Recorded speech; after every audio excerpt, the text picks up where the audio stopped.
Hello, everyone. Welcome back. It's Fiona here from fionamarks.com. And I am once again with my colleague Fernando.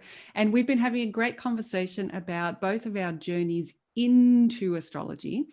And I was really, my interest was piqued around Fernando expressing how his path diversified, because I think we can all come into astrology with one perspective, or if we're lucky, we come in through one teacher and we get told one consistent story.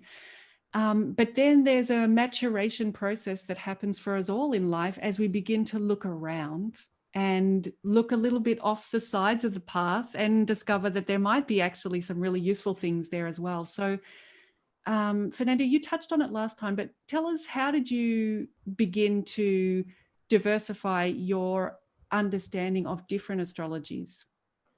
Well, it started with the idea that astrology is not a something that is strictly relegated to a specific culture or or a specific geographic area or even a specific time period.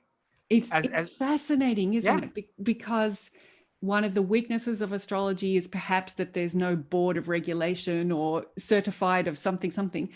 But actually, that's because no one owns astrology. yeah, It belongs to humanity, like it always has. yeah, yeah, and that is good, but that can be bad. I mean, it's relative, but what you're saying is totally true. And the positive thing is that it has created the ability to transmit that knowledge between cultures, obviously between learned men more than anything else, not between the masses, but between the elites that preserve that knowledge throughout the centuries.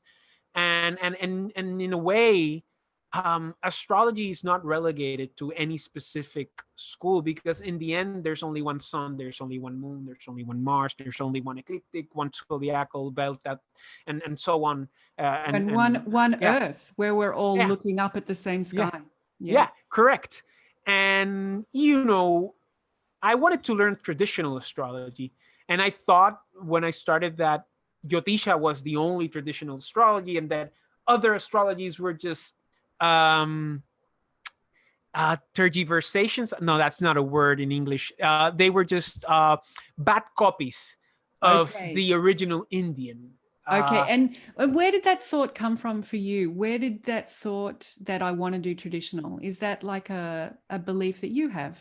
yes, that is a belief I had, and at the same time, here in Puerto Rico, where I live, the only real astrologer was a Vedic astrologer.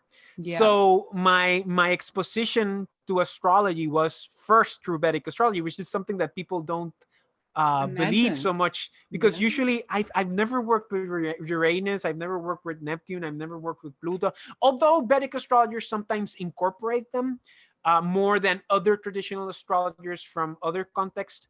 But my first introduction was to that, to astrology, and at the same time, from my philosophical formation, I tend to go to the traditional school of philosophy of thought, citing people like, for example, René Guénon, which is a very strong influence in my thinking. Julius Evola, he was Italian. René Guénon was French. Other authors like Nicolas Gomez Davila, who's Colombian. I mean, that was Nicolas Gomez Davila came later in my life, but that formation of traditional thought was very important to me, because that was the way I thought from the philosophical academic point of view, which is very different to the majority of the people who are in academia, which was a reason why I kind of fell from grace from there. And I started moving toward other alternative fields of, let's say, intellectual exploration, and there I fell into Vedic astrology. But as time progressed, I realized what I just told you, and I realized that astrology has two origins. There is an academic origin and there is a mythological origin, right? The mythological origin is that astrology came from the gods, and the gods transmitted this knowledge to us, and we know this since centuries past, right? That is more or less what Jyotisha and the Sanatana Dharma tradition tells you, that you read this in the first chapter of Parashara, that the Saptarishis learn astrology from the gods and all that, and that's what a lot of people believe in India. The idea that astrology, some people say it's 10,000 years old, some people say that's 16,000 years old, but the reality is that there is no proof, physical proof. There is the faith-based arguments, and there are also other sources of evidence that rely on mathematical interpretations of certain writings in terms of where the Mm-hmm. equinox was and all that. But the idea is that those things are highly debated, and depends which author you cite. Now, that is the mythological faith-based origin of astrology. But from the academic, evidence-based, astrology originated as we know it today on the second century AD, second century BC. I'm sorry, but Okay. like the first elements of rudimentary astrology, of basic astrology, more or less comes in the 7th century BC, more or less in Chaldea, in Mesopotamia. Now, in the second century AD, you get that idea of the Macedonian or the Hellenistic Empire conquered by Alexander the Great, probably one of the most important human beings that ever lived. And you get how the elements of Chaldean astrology fuse with the elements of Egyptian astrology, two different geographical places. We're talking about like Iraq and Egypt, and Yep. they fuse together in the Hellenistic context of the Mediterranean, where Okay. you have Jews, you have Egyptians, you have Chaldeans, you have Greeks, you have, I mean, Phoenicians. No, Phoenicians are not there anymore. But you have all those cultures melting together in Maybe Alexandria. a few Lusitanians, a little bit of Oh, Portuguese, maybe. yeah, maybe, or Iberians in that case, Exactly. in that age. But the idea is that everything fused there, and there you have the beginning of astrology per se, or Hellenistic astrology, which is the astrology that combines planets, Yeah. signs, Yeah. right, which mainly come from Chaldea, houses, which mainly come from Egypt, and two very important things: the doctrine of aspects, right, and the horoscopos, or the ascendant. Yeah. And that is basically the origin of astrology as we know it today, which became the grandmother of all astrologies.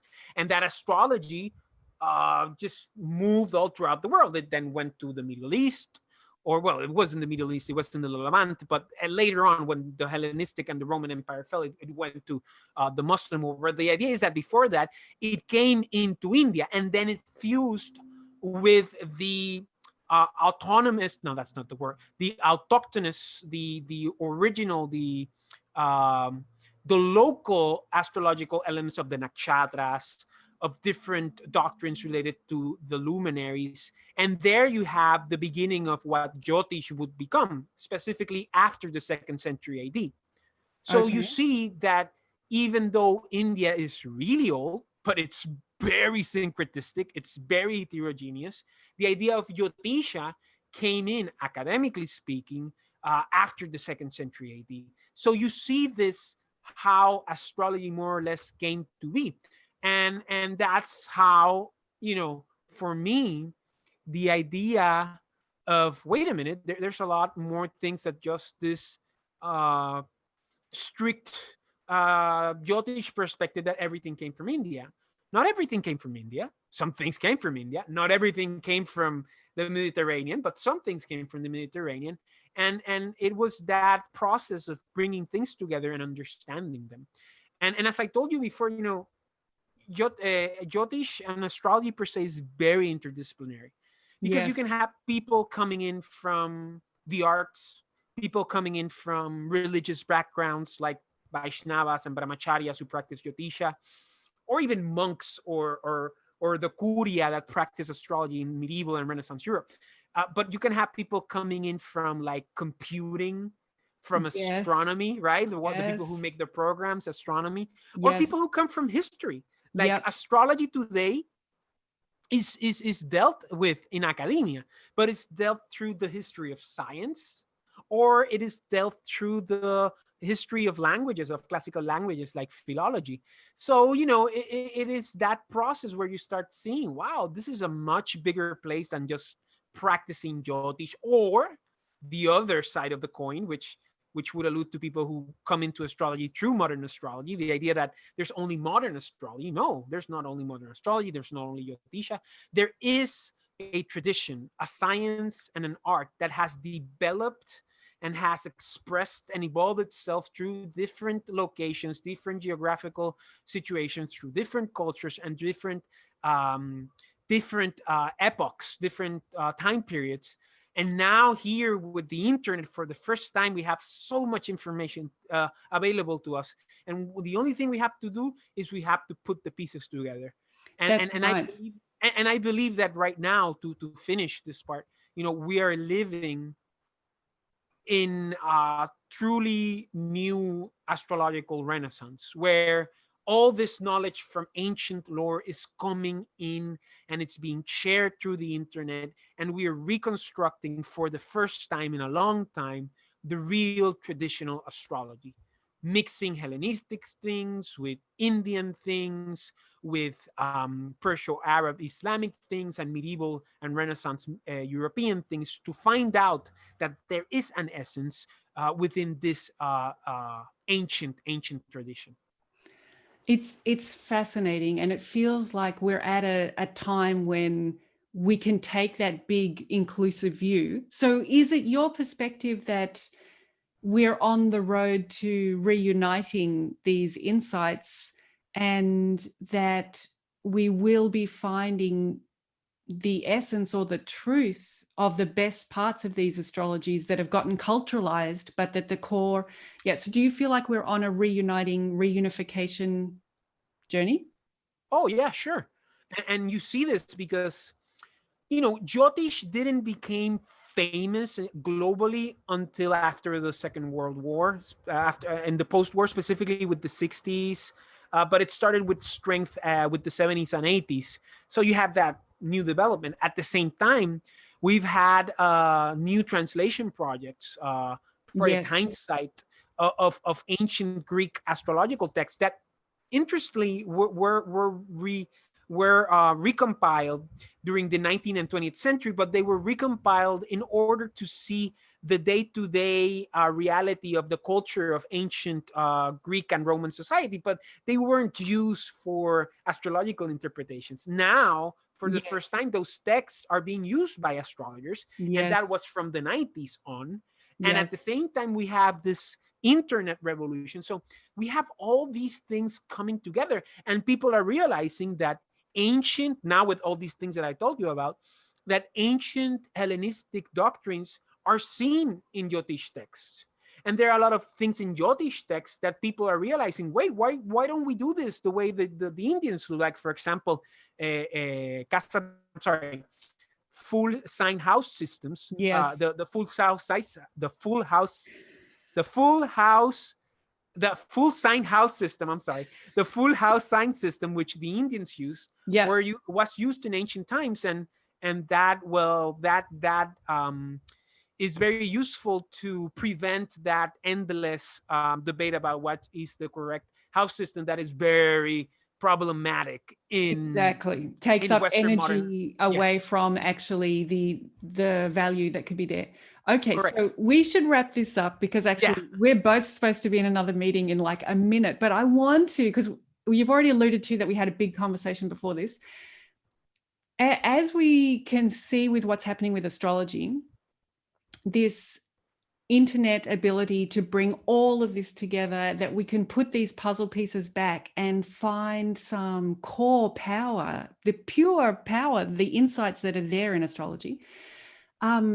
It doesn't this also ring with what we were talking about geopolitically, this idea of like the coming together of, and you and I were discussing whether there's any Machiavellian kind of consciousness, or in someone's mind there's some strategy to bring everything together, or whether is there just this, it's the time when with the internet's help we're holding so much knowledge that we can make connections that we didn't, that used to be islands lost from each other. Yeah, globalization. I mean, it's happening. Globalization, exactly. But also, I mean, what you're talking about, you know, is a little bit make America great again or whatever. Like there's this temptation to always look back to how great something was. But actually we're trying to find the pure gold that is there to capitalize on it now with our modern thinking and our science and the instruments that we have. Tell me something about that contrast between the going back, the going forward, the reuniting, the being desperate. We were talking about before, we were talking about countries and how regional and how important all that local community is. And this is like a reunification. Tell me some thoughts about that. Well, I can explain that with a simple quote.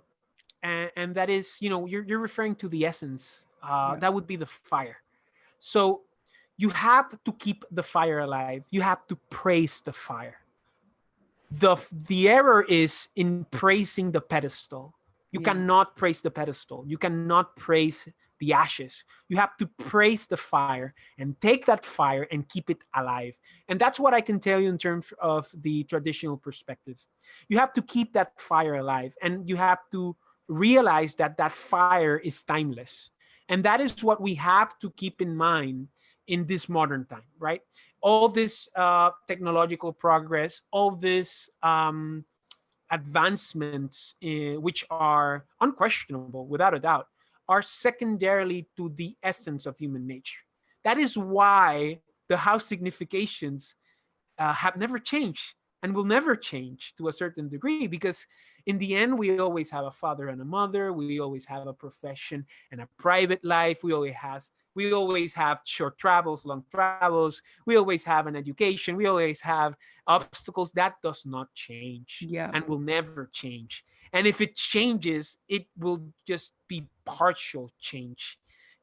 So you have to take into consideration that there are eternal truths to life, and there are truths. There are eternal and concrete truths and things that never change. Of course, there's a lot of things that are relative. There are a lot of things that are subjective, but real truth exists. Goodness I love exists. that, Fernando. Thanks so much for sharing that. I'm really touched. And not only that, to end that idea, things do exist in terms of reality, of truth and falsehood. And you have to realize that, because in the end, being is superior to becoming. And that is the line that must be drawn in terms of realizing what tradition is in terms of how it compares to modernity. Being and knowing is superior to just becoming and just exploring and not having a precise north in terms of where you're going. So that is the way I can, wrap that thing up. I love it. For me, Okay, that's a whole nother conversation to have. Yeah, it is. But I feel very touched, those moments of stillness. Did you call it, was it honoring the fire, worshiping the fire? What was your verb to go with the fire? Praising the fire, worshiping the fire. Praising the fire. I love that. Fernando, I've already learned so much. I'm looking forward to the next time. We better hop off this meeting to go into our meeting with Ryan. And I look forward to chatting with you next time about more myths that we can bust in astrology. Thank you for being here today. A pleasure, Fiona. Thank you for inviting me. Bye, everyone.